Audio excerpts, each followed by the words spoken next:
Hello and welcome to Live at 11 at the Westlake Porter Public Library. Benjamin Franklin once said, "For every minute spent in organizing, an hour is earned."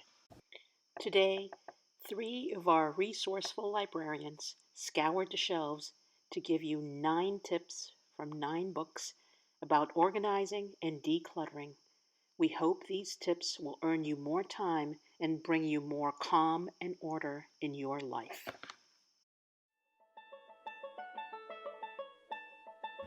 The first title is Real Life Organizing, Clean and Clutter-Free in 15 Minutes a Day by Cassandra Arison.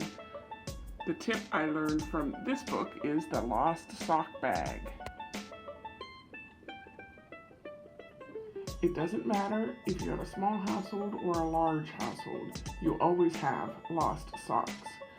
Resist the temptation to put lost socks back into your sock drawer. Instead, put them in a designated lost sock bag.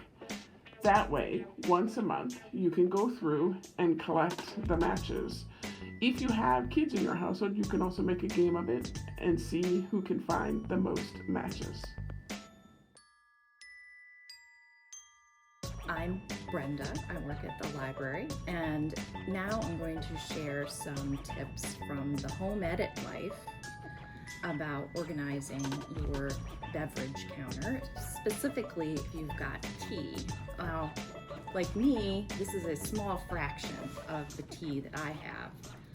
So in home edit life, they suggest organizing it. I've got a shoebox right here, and just taking the tea that's in little individual packages, and instead of keeping it in these boxes, which take up a lot of room, stacking it in, see, like this box has hardly any tea left in it,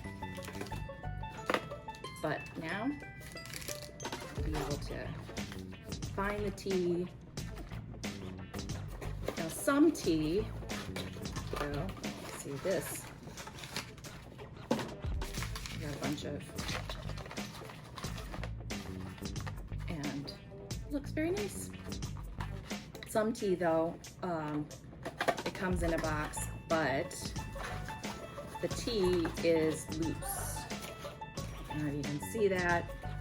It's Celestial Seasonings, so then you can take that and put it in like a tin. This used to have chocolate in it, or like a jar. This used to have caramel topping in it, from Mitchell's.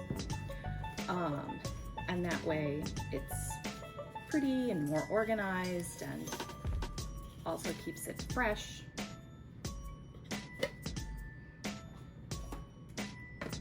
And one of the principles in the home edit is that they talk about is organize it first and then make it pretty. So you can start with something like a shoebox, and then you figure out how much room you need, and then you can end up with something. Reach over here, pull over this lovely Lazy Susan that holds a lot more of the bags and the tins and even the bags of loose tea. Okay. Marie Kondo has an efficient way to fold shirts from the life-changing magic of tidying up. We will demonstrate that here. Lay the shirt with the front facing down as shown. Fold 1/3 of the shirt back over the back of the shirt. Fold the sleeve back the opposite way. Repeat the same steps with the other side of the shirt. You should now have one long rectangle. Fold the bottom part of the shirt up towards the top of the shirt. Again, you are looking for a neatly folded, smaller rectangle. After folding the shirt, it should stand on a table without falling over. You can see here how it neatly fits with other shirts folded the same way. This folding technique will keep your drawers neat and uncluttered. Don't forget to donate any unwanted clean clothing items. 2 possible donation sites are the Salvation Army and Goodwill.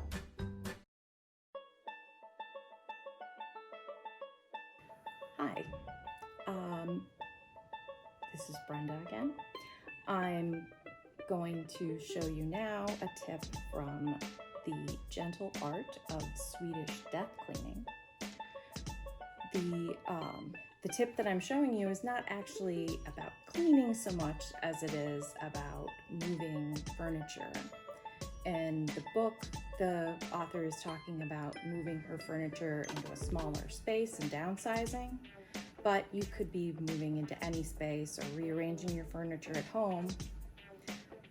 The first thing you want to do is measure the room or find measurements for the room, and then you want to measure your furniture. So you map out the room on graph paper, and here I've set up a room and I've used four of these graph squares are a foot, so each square is 3 inches. And then I use the same scale, that's pretty important to draw out. This is a 48-inch table, round table. I didn't have a compass, so it's as round as I could get it. You can draw on your grade school circle drawing there. I didn't really do that because I would have had to fold it, but and then arrange. I've got the chairs here, and see how they would fit in this room. The room that I drew is 7 by 11 or 6 by 11, 7 by 11. And so you can see that it would be maybe a tight fit. You want to make sure that you're leaving room around, see, because this is a doorway, so that way you can like move things around and say, oh, maybe I would put everybody more central to the room, move away from the doorways. See, and that way you can find out if you've got the right furniture to fit in your room. You could also use the measurements from websites like Wayfair or Home Depot or any of those places. They'll often give you the measurements for furniture so you can see how it would fit in your room before you actually even order it. So there you go. Happy organizing.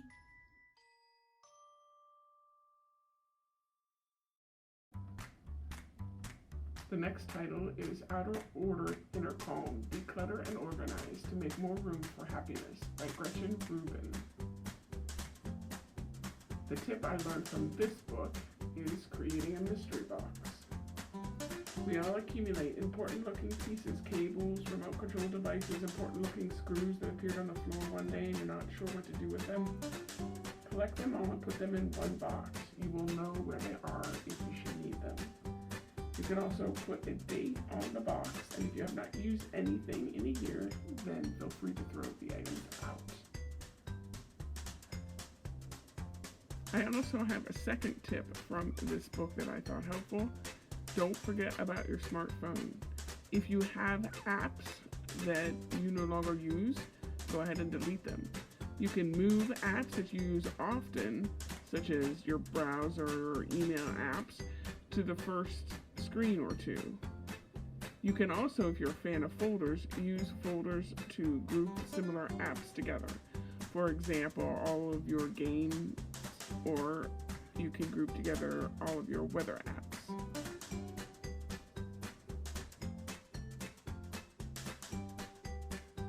Is from the Complete Book of Home Organization by Tony Hammersley. We are organizing our medicine cabinet. Whether your medicine cabinet is in the kitchen or the bathroom, it is always more efficient to keep it neat. As you can see, this cabinet needs some organizing. One way to organize and ensure easy access to all of the items in the cabinet is to purchase an inexpensive turntable. Be sure to measure the size of the cabinet before purchasing the turntable. This turntable was an economical purchase at a home goods store. Remove all of the items from the cabinet and place the turntable into the empty cabinet. Pull out any outdated items for disposal. Place items back into the cabinet.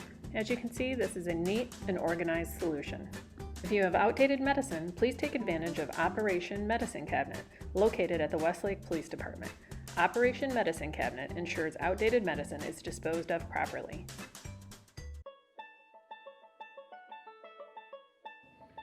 The next tip comes from the book Beautifully Organized, A Guide to Function and Style in Your Home by Nikki Boyd.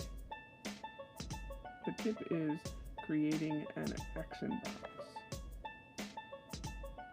You can create an action box for all of your bills or items that need your attention. However, this does you no good unless you assign a weekly deadline. For example, pick every Tuesday or every Thursday, I'm going to make sure that my action box is empty. This prevents paperwork and prevents procrastination as well.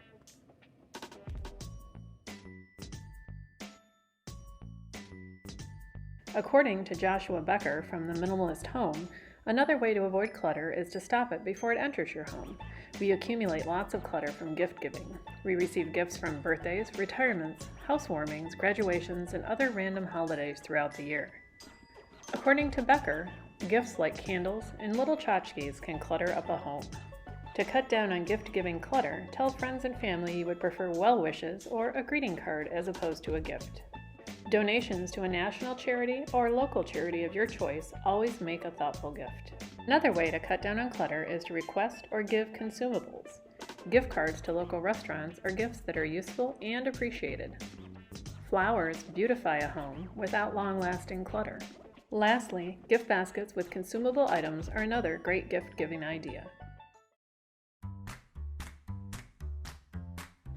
I'm going to make infused water, just like Martha Stewart suggests, to stay hydrated, especially in August while it's still hot. I'm going to add some lime. She has a couple of recipes in her book that you could always try out with some herbs. I'm just gonna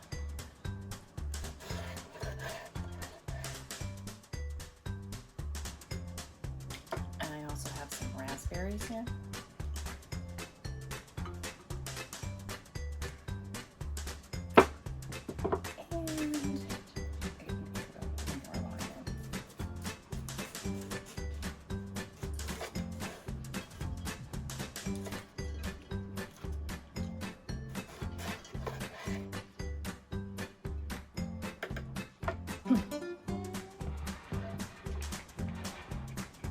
And then ice water.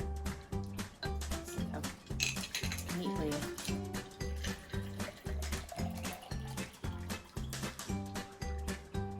and you could do this in a big pitcher.